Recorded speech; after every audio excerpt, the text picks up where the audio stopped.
दोस्तों नमस्कार, मैं संजय शर्मा। आप देख रहे हैं 9 PM। आखिरकार लंबी जद्दोजहद के बाद, लंबी राजनीतिक उठापटक के बाद और गहन मंथन के बाद कांग्रेस ने हरियाणा के लिए अपने प्रत्याशियों का ऐलान कर दिया है। इस वक्त की सबसे बड़ी खबर, हरियाणा के लिए सबसे बड़ी खबर दिल्ली कांग्रेस के मुख्यालय से निकल करके आ रही है। लंबी जद्दोजहद के बाद, गहन मंथन के बाद आखिरकार कांग्रेस ने भी हरियाणा प्रदेश के लिए लोकसभा चुनाव के लिए अपने उन जंगी घोड़ों का ऐलान कर दिया है। मैदान में आने वाले हैं।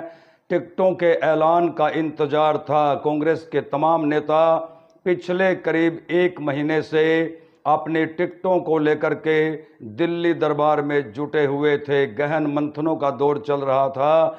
कई दौर की बैठकें हुई, कईयों के नाम सामने आए। ऊहापोह की स्थिति बनी हुई थी कि आखिरकार कांग्रेस अपने प्रत्याशियों का ऐलान कब करेगी। ऊहापोह के इस बीच में लगातार जो है कांग्रेस के नेताओं की दुगदुगी और चिंता भी जो है वो बढ़ती जा रही थी कि आखिरकार किसको कांग्रेस अपना प्रत्याशी घोषित करेगी। बहरहाल अब वो तमाम अटकलें खत्म हो गई हैं।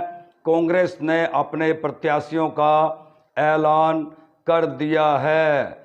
लोकसभा वाइज आइए सीधा चलते हैं। हम आपको तस्वीरों के साथ बताते हैं कि किस किस लोकसभा से कांग्रेस ने किस किस प्रत्याशी को चुनावी मैदान में उतारा है। कांग्रेस ने अंबाला से बीजेपी की प्रत्याशी बंतो कटारिया के मुकाबले वरुण मुलाना को चुनावी मैदान में उतारा है। इस वक्त की बड़ी खबर आप टीवी स्क्रीन पर देख रहे हैं। अंबाला से कांग्रेस ने वरुण मुलाना को चुनावी मैदान में उतारा है। अंबाला सीट से बीजेपी की प्रत्याशी बंतो कटारिया चुनावी मैदान में है। ठीक इसी तरह से सिरसा लोकसभा क्षेत्र से बीजेपी के प्रत्याशी अशोक तंवर के मुकाबले कांग्रेस ने कुमारी शैलजा को चुनावी मैदान में उतार दिया है। इस वक्त की बड़ी खबर दिल्ली से आ रही है। हिसार लोकसभा से बीजेपी के प्रत्याशी रंजीत चौटाला के मुकाबले कांग्रेस ने जयप्रकाश को चुनावी रण में उतारा है। शेयर करते रहें।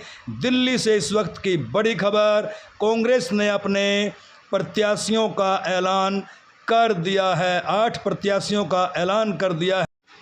करनाल से अपने आप में बड़ी खबर, करनाल हॉट सीट मानी जा रही है और बीजेपी के हरियाणा के पूर्व मुख्यमंत्री मनोहर लाल इस सीट से चुनावी मैदान में है। अब कांग्रेस ने मनोहर लाल के मुकाबले युवा चेहरे को तरजीह देते हुए यूथ कांग्रेस के प्रदेश अध्यक्ष दिव्यांशु बुद्धि राजा को चुनावी मैदान में उतारा है। इस वक्त की बड़ी खबर, कांग्रेस ने 8 प्रत्याशियों का ऐलान कर दिया है। सोनीपत से आप देख सकते हैं सतपाल ब्रह्मचारी को चुनावी रण में कांग्रेस ने उतारा है। सोनीपत लोकसभा क्षेत्र से बीजेपी के मोहनलाल बड़ोली चुनावी मैदान में है। इनके मुकाबले में सतपाल ब्रह्मचारी को चुनावी मैदान में उतारा गया है। शेयर जरूर करते रहें। रोहतक लोकसभा में आ जाते हैं, जहां बीजेपी के प्रत्याशी के तौर पर डॉक्टर अरविंद शर्मा चुनावी मैदान में हैं।